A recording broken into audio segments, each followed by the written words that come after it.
পঙ্গু হাসপাতালে no release no treatment বলেছিলেন সাবেক প্রধানমন্ত্রী শেখ হাসিনা। ট্রাইব্যুনালে সাক্ষ্য গ্রহণের দ্বিতীয় দিনে জবানবন্দিতে এসব কথা বলেন আন্দোলনে পা হারানো আব্দুল্লাহ আল ইমরান। বলেন এর ফলে ওই হাসপাতালে ভর্তি থাকা গুরুতর আহতরা কোনো চিকিৎসাই পাননি। বিচারপতি গোলাম মর্তুজা মজুমদারের নেতৃত্বাধীন ৩ সদস্যের আন্তর্জাতিক ট্রাইব্যুনাল ১ এ দ্বিতীয় দিনের সাক্ষ্য গ্রহণে এসব কথা বলেন ভুক্তভোগী। মামলায় রাজসাক্ষী হওয়া সাবেক আইজিপি চৌধুরী আব্দুল্লাহ আল মামুনকে আজও ট্রাইব্যুনালে হাজির করা হয়। গতকাল শেখ হাসিনা সহ জুলাই আগস্টের হত্যাযজ্ঞে জড়িতদের সর্বোচ্চ শাস্তির দাবি জানান প্রথম সাক্ষী গাড়ি চালক খোকন চন্দ্র বর্মন।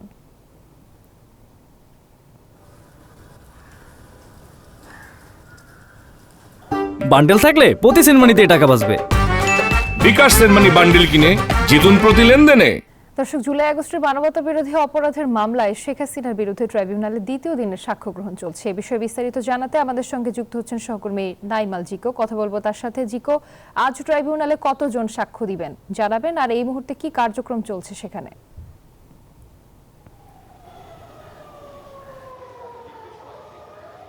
রুবা, যেমনটি জানেন যে মানবতা বিরোধী অপরাধ অর্থাৎ জুলাই আগস্টে যেটি সংঘটিত হয়েছিল সেটির বিরুদ্ধে পতিত স্বৈরশাসক শেখ হাসিনার বিরুদ্ধে কিন্তু আজকে দ্বিতীয় দিনের মতন সাক্ষ্য গ্রহণ শুনানি চলছে এবং আজকে কিন্তু দুজন অর্থাৎ ইমরান এবং পারভিন নামে দুজন জুলাই আহত যোদ্ধা তারা কিন্তু আজকে এই সাক্ষ্য দিচ্ছেন। এবং যেমনটি জানেন যে এরই মধ্যে কিন্তু ইমরানের সাক্ষ্য গ্রহণ শেষ হয়েছে। তিনি যেটি জানিয়েছেন যে তার পায়ে যখন গুলি লাগে তিনি বিভিন্ন হাসপাতালে গিয়েছেন, প্রাইভেট হাসপাতালে গিয়েছেন, কোথাও চিকিৎসা না পেয়ে সবশেষ তাকে নিয়ে যাওয়া হচ্ছিল পঙ্গু হাসপাতালে। সেখানে যাওয়ার সময় সাবেক স্বরাষ্ট্রমন্ত্রী আসাদুজ্জামান খান কামালের বাসার সামনে পুলিশ তাদেরকে আটকায় এবং সেখানে তাকে হত্যার চেষ্টা করা হয় বলে কিন্তু তিনি আদালতে জানিয়েছেন। এবং সেখান থেকে কোনো রকমের জীবন নিয়ে যখন তিনি পঙ্গু হাসপাতালে গিয়ে পৌঁছন, সেখানে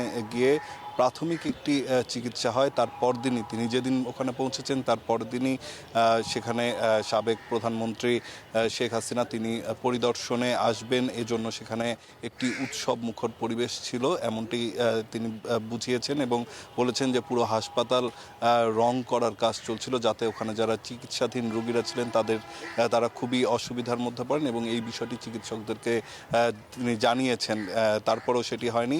পরবর্তীতে পরের দিন যখন শেখ হাসিনা আসেন তার সাথে সরাসরি কথা হয়েছে এবং তিনি যখন জানতে পারেন যে পুলিশ তাকে জুলাই আন্দোলনে গিয়ে সে আহত হয়েছে এবং পুলিশ তাকে গুলি করেছে, তারপরেই কিন্তু ঠিক হাসপাতালে গিয়ে এই নো রিলিজ এবং নো ট্রিটমেন্টের কথাটি তিনি বলেন। অর্থাৎ যেই বিতর্কটা হয়ে আসছিল যে এটি আসলে বলেছে কি বলেনি, সেটির কিন্তু আজকে চাক্ষুষ একজন প্রমাণ পাওয়া গেল যিনি নিজেই শুনেছেন যে সাবেক প্রধানমন্ত্রী শেখ হাসিনা হাসপাতালকে এই নির্দেশনা দিয়েছিলেন।